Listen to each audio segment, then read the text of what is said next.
नमस्कार, update India news में आपका स्वागत है। मैं हूं अर्पिता माथुर, आपके साथ बुलेटिन की शुरुआत करेंगे हेडलाइन से।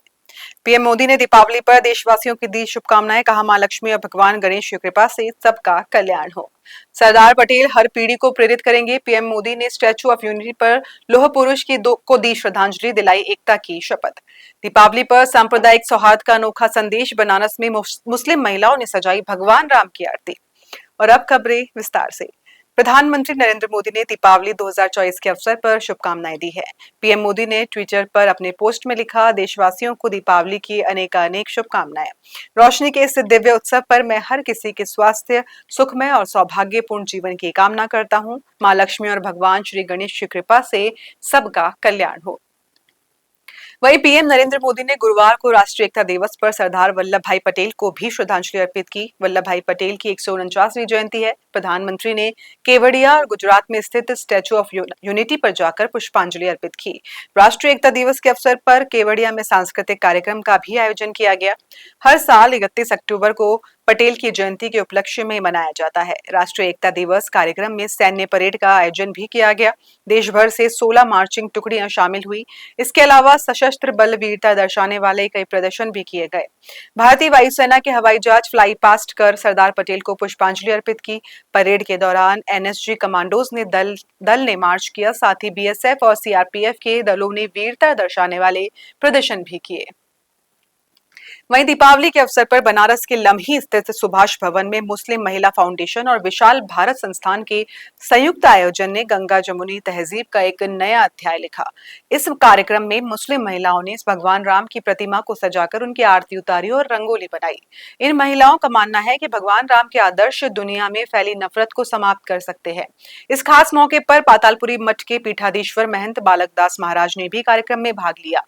उन्होंने श्री राम स्तुति की और मुस्लिम महिलाओं के इस प्रयास को सराहा, जो कि सांप्रदायिक एकता की मिसाल पेश करता है। महंत बालक दास ने कहा कि विभिन्न पंथों और धर्मों में भले ही कड़े नियम हो, लेकिन भगवान राम ने सभी को अपनाया, जो कि सभी के लिए अनुकरणीय है। मुस्लिम महिला फाउंडेशन की राष्ट्रीय अध्यक्ष नाजनीन अंसारी ने अपने विचार साझा करते हुए कहा कि भगवान राम के आदर्शों पर चलकर ही दुनिया में शांति और सौहार्द स्थापित किया जा सकता है। उन्होंने इस अवसर पर इजराइल और फिलिस्तीन के विवाद का संदर्भ देते हुए कहा कि अगर इन दोनों क्षेत्रों के लोग भगवान राम के मार्ग का अनुसरण करें तो शांति संभव है। इस आयोजन में कई प्रमुख मुस्लिम और हिंदू महिलाएं शामिल हुई, जिन्होंने सांप्रदायिक सौहार्द और एकता का संदेश दिया।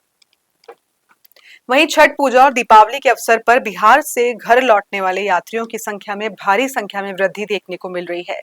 पटना जंक्शन पर मुंबई से भागलपुर जाने वाली लोकमान्य तिलक एक्सप्रेस जब दोपहर 1:07 पर रुकी तो यात्रियों की भारी भीड़ देखने को मिली। वातानुकूलित डिब्बे में भी लोगों की भीड़ दिखाई दी। स्लीपर और जनरल बोगी में यात्री दरवाजे पर लटक कर यात्रा करते दिखे।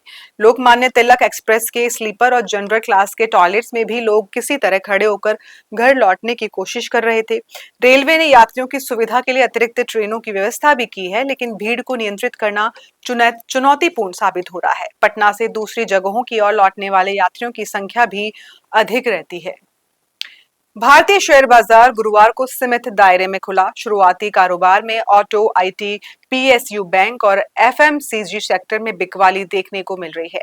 बीएसई का सेंसेक्स 141.69 अंक रहा, वहीं फिसलने के बाद 69,800.49 पर कारोबार कर रहा है। वहीं एनएसई का निफ्टी 29.75 अंक रहा और फिसलने के बाद 24,311.10 पर कारोबार कर रहा है।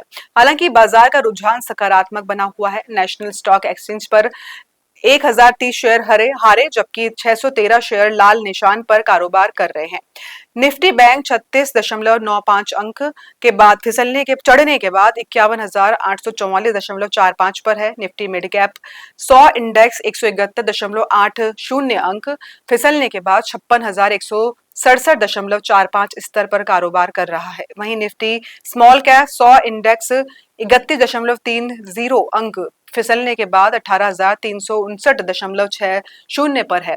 सेंसेक्स पैक में एल&टी, सन फार्मा, एक्सिस बैंक, हिंदुस्तान यूनिलीवर, जेएसडब्ल्यू स्टील और नेस्ले इंडिया टॉप गेनर्स थे। इसी के साथ बुलेटिन में इतना ही। आप देखते रहिए अपडेट इंडिया टीवी। नमस्कार।